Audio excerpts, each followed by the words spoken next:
Have you ever cried yourself to sleep asking God, "Why is everyone leaving me?" Have you watched the people you love slowly walk away, one by one, until you're sitting alone in a quiet house wondering what you did wrong? Loneliness can feel like a storm. It feels like punishment. It feels like God is taking everything from you. But what if God is not taking anything away? What if He is making room? This is a story about loneliness, faith, and the mysterious way God sometimes clears people out of our lives to prepare us for something greater. Stay until the end, because this truth might completely change how you see your loneliest days. In a small village tucked between green hills where dirt roads curved around simple houses and fields swayed gently in the wind, there lived a woman named Elena. She walked slowly. She spoke softly, but her heart overflowed with kindness. Her small cottage sat at the edge of the village, surrounded by wildflowers. Inside, the walls were simple. No decorations, no fancy paintings, just a wooden cross above the door. Elena believed something simple: God didn't live in decorations. He lived in kindness. In every cup of water given to the thirsty. In every prayer whispered in the dark. In every act of love no one else noticed. But Elena's life had not always been quiet. There was a time when her home was full of laughter. Her husband, Thomas, was a builder with strong hands and a loud laugh that filled the house. Their daughter Grace was always singing and dancing around the kitchen. They worked their little farm together. They ate dinner together every evening. And every night before bed, they prayed together. Elena would often whisper a small prayer to God. "Thank you. Not for everything, but for enough. Not for riches, but for love." Then sickness came to the village. Thomas became ill on a Tuesday. By Sunday, he could barely breathe. For 7 nights Elena stayed awake beside him.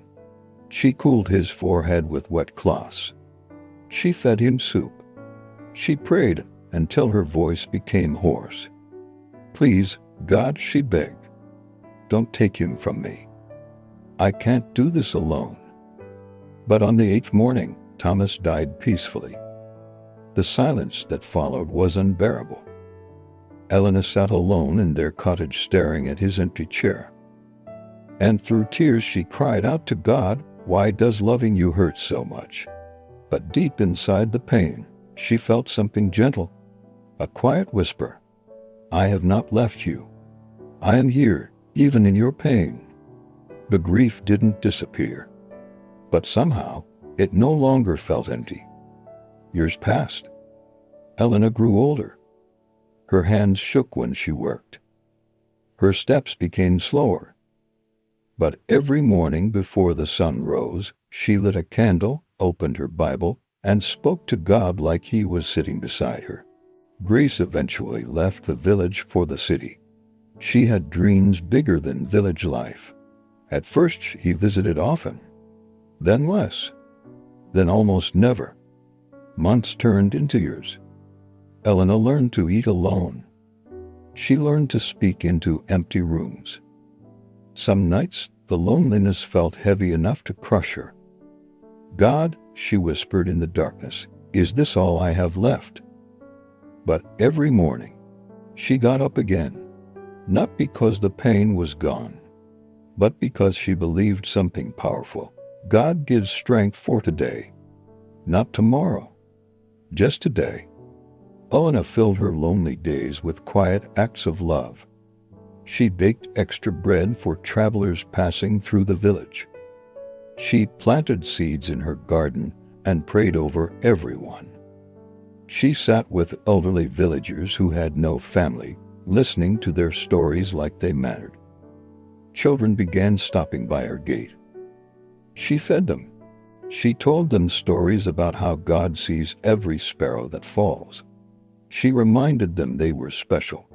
When people asked why she gave so much when she had so little, Elena would smile and say, God fills what we empty for him. Even stray animals came to her door. A hurt cat, a skinny goat, a bird with a broken wing. Elena cared for them all. Softly she would say, God sent you. He sees everything. One spring, Grace finally returned home. She had grown older, tired from city life. She watched her mother bent with age, still serving everyone, and guilt filled her heart. Mother, Grace said, why do you work so hard for people who will forget you? You should rest. Save your strength. Elena looked at her daughter with gentle eyes. My child, she said softly, God has not forgotten me. And as long as I am still breathing, I will give what he has given me. That is not exhaustion. That is my purpose. Grace didn't understand. To her, loneliness meant failure. A successful life meant noise, crowds, constant activity. She couldn't yet see what her mother saw, that God sometimes works best in the quiet. That evening a beggar knocked on Elena's door. Without hesitation she welcomed him and fed him, and gave him a blanket for the cold night. Before leaving, the man placed a hand on her shoulder and said, May God repay your kindness when you need it most.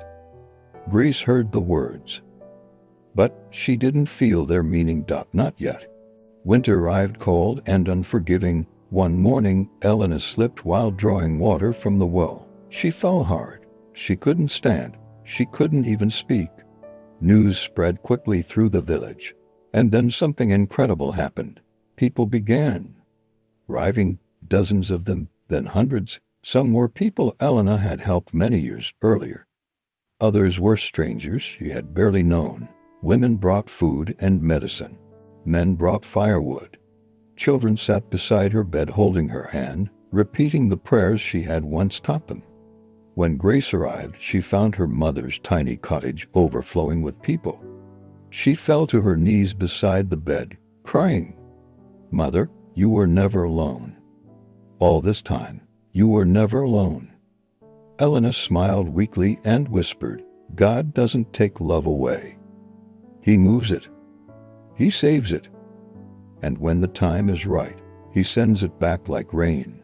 When Elena recovered, Grace begged her to move to the city. She was afraid of losing her again. Elena prayed, and she felt peace. God was opening a new door. City life was loud and crowded. Yet sometimes Elena felt more alone among thousands of people than she ever had in her quiet village. Then one day Grace took her to a shelter for orphaned children. Would you help here? Grace asked. Tears filled Elena's eyes. She knew immediately. This was why God had brought her here. She cooked for the children. She told them stories. She held them when they cried. She prayed over them when they couldn't sleep. They began calling her Mama Elena, and her old heart felt fuller than ever. Years later, when Elena passed peacefully in her sleep, hundreds came to honor her. Children she had comforted. Strangers she had helped. People whose lives she had touched without even knowing. Grace stood in the crowd and finally understood. Her mother's loneliness had never been punishment. It had been preparation. Here is the truth. Sometimes when God removes people from your life, He is not rejecting you. He is preparing you. He removes the noise so your heart can grow larger than you imagined. He clears space so your purpose can expand. If you are lonely today, remember this: God may not be taking people away. He may be making room for something greater. The love you give in faith never disappears. It grows in places you cannot see. And one day, it returns to you in ways you never expected. Your lonely season is not the end of your story. It might just be the beginning of your purpose.